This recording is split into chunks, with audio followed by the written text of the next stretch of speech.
Coquerel. Bonjour. Après les européennes, Laurent Wauquiez a tiré les conséquences de la déroute électorale des Républicains. Il a démissionné. La France insoumise a subi une défaite de la même ampleur. Alors pourquoi Jean-Luc Mélenchon s'accroche-t-il à son poste ? Pas tout à fait de la même ampleur. Bon, enfin bon, c'est pas le sujet. Non, nous on n'a jamais gouverné le pays, on n'a jamais eu des présidents de la République, on n'a jamais été majoritaire encore.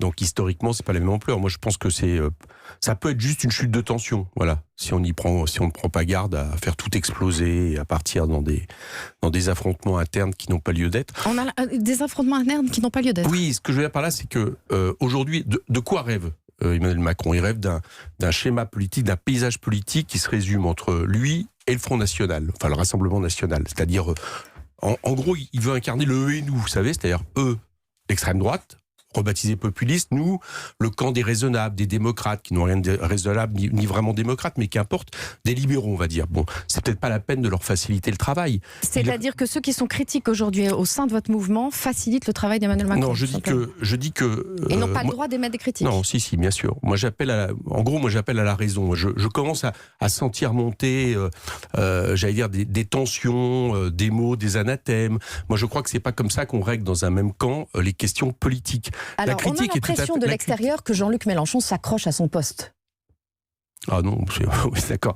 Jean-Luc Mélenchon, vous savez, son poste, quelque part, comme il le dit lui-même, entre guillemets, sa carrière politique, j'aime pas trop le terme, mais son engagement politique, il a eu ce qu'il fallait pour lui. Je veux dire, il a été ministre, il a été 2 fois candidat à la présidentielle, il a réussi à remonter notre espace politique, celui de la transformation, de la rupture d'émancipation à 19%.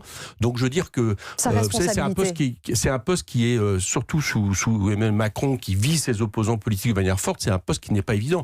Mais aujourd'hui, est-ce que la question aujourd'hui, elle est ailleurs? Est-ce qu'on a autre chose? Est-ce qu'on a autre chose en rechange que France Insoumise? Voilà. Dans l'espace qui a été le nôtre, est-ce que si France Insoumise explosait, est-ce qu'il y avait un Big Bang, comme certains, comme Clémentine par exemple, le proposent? Voilà. Est-ce que les gens qui se sont sentis représentés par France Insoumise, qui ont envie de s'investir, des nombreux jeunes qui n'avaient jamais fait de politique, est-ce que vous pensez qu'ils vont aller dans d'autres forces pour recomposer quelque chose? Moi, je ne crois pas. Alors, je pense que ça serait un champ de ruines.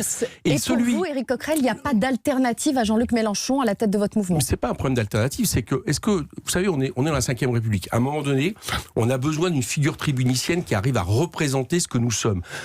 Moi, ce que je constate, c'est que pour l'instant, je ne vois personne qui est capable de fédérer en réalité de manière aussi presque naturelle, sans qu'il y ait de contradiction, à la fois ceux qui sont par exemple sur une ligne dégagiste, qui pensent qu'il faut tout dégager, et notamment les 2 forces qui institutionnellement, j'allais dire, corsetaient la vie politique française, le Parti Socialiste du côté, entre guillemets, de la gauche, et puis ceux qui, on va appeler le peuple de gauche, qui rêvent qui se sent orphelin d'un mouvement de transformation. Jean-Luc, sans que ça soit contradictoire, arrive à synthétiser les deux, il arrive à fédérer les choses, et aujourd'hui, j'en vois pas d'autres qui sont capables de le faire. Aujourd'hui, on lui reproche son autoritarisme. Charlotte Girard, l'une des figures des Insoumis, a décidé de quitter le mouvement. Selon elle, chez les Insoumis, tant qu'on est d'accord, tout va bien, mais il n'a pas de moyen de ne pas être d'accord. Elle parle bien de Jean-Luc Mélenchon en disant ça. Ah non, je crois pas. Moi, j'ai lu la lettre de Charlotte. L'autoritarisme de Jean-Luc Mélenchon, il est souvent dénoncé. Moi, je conseille. Excusez-moi, c'est pas à vous que je m'adresse, à vos auditeurs. Lisez entièrement la lettre, parce que dans sa lettre, elle met en question des choses et qui sont notamment les problématiques d'organisation, de fonctionnement. J'espère que nous allons, dans les semaines à venir, avec l'Assemblée représentative qui aura lieu le 22, le 23 juin, avec une coordination qui va se mettre en place, qui va représenter les différents espaces politiques, qui est nécessaire que, en réalité, tout le monde appelait de ses voeux depuis pas mal de temps. S'il n'y avait plus la campagne européenne, je pense que nous l'aurions fait avant. J'espère qu'on va lui montrer qu'elle aurait mieux fait de ne pas partir, qu'elle aura même envie de revenir.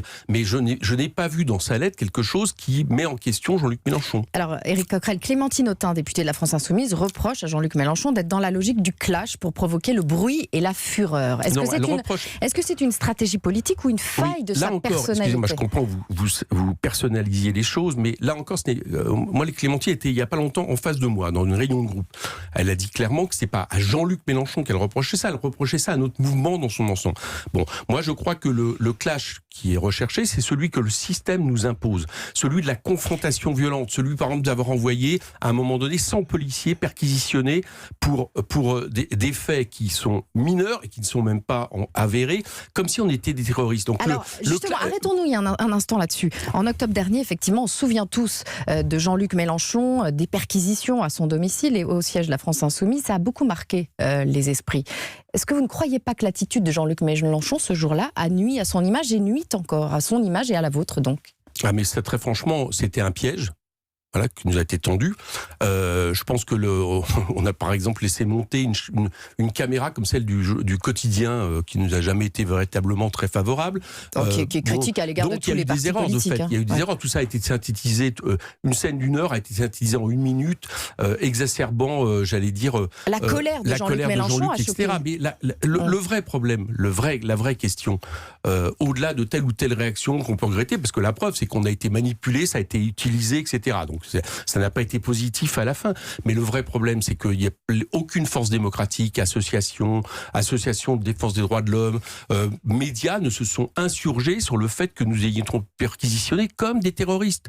C'est quand même incroyable que l'opposition politique, qui à l'époque était considérée comme la plus forte vis-à-vis d'Emmanuel Macron, soit traitée comme des bandits, n'ait suscité aucune réaction et qu'on ait regardé seulement les faits, c'est-à-dire la réaction de Jean-Luc Mélenchon. Ça nous a surpris et là, effectivement, on s'est trompé. On pensait qu'on allait être plus soutenu que ça.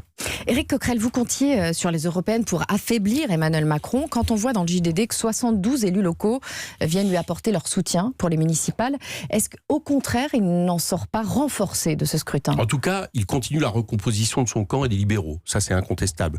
Alors, je ne peux pas grand-chose pour les Républicains, vous l'admettrez, mais je peux quelque chose pour France Insoumise, en tout cas en termes d'appel. Et justement, ne lui facilitons pas le travail. Donc moi j'en appelle à tous ceux qui quelque part ont des choses à dire et tout le monde peut le dire.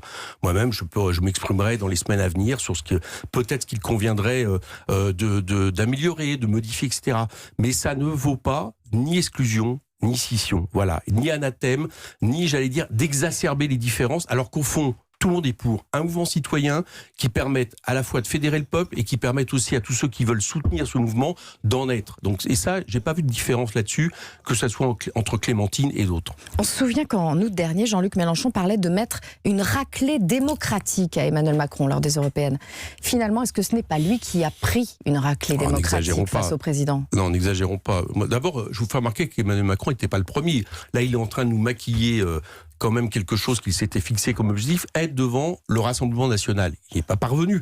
Mais il s'en sort beaucoup mieux que vous. Peut-être, mais il n'est pas. Oui, d'accord, il n'est pas parvenu et il s'en sort avec tous les moyens, avec tous les moyens. Et ça pose des questions démocratiques. Tous les moyens de l'État, tous les moyens de l'Assemblée nationale. Beaucoup de répercussions chez les éditorialistes, dans les médias, etc. On entend toujours la petite musique qui a mis en scène cette confrontation unique entre Macron et le Rassemblement national. Intrinsèque à votre parti. Mais si, on a des responsabilités. Sinon, on ne serait pas à 6 et quelques %. Mais moi, la chose qui m'inquiète le plus, on peut regarder des points qui n'ont pas été. Mais franchement, c'est pas ça qui explique qu'on soit passé, qu'on n'ait pas réussi à atteindre les 11-12% qu'on espérait.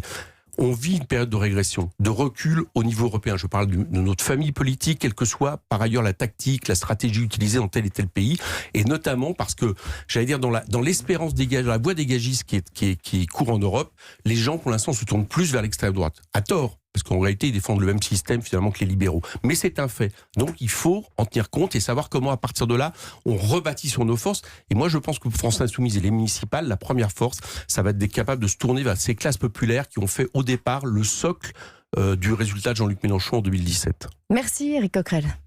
Merci, c'était l'interview politique avec Audrey Crespo-Marin.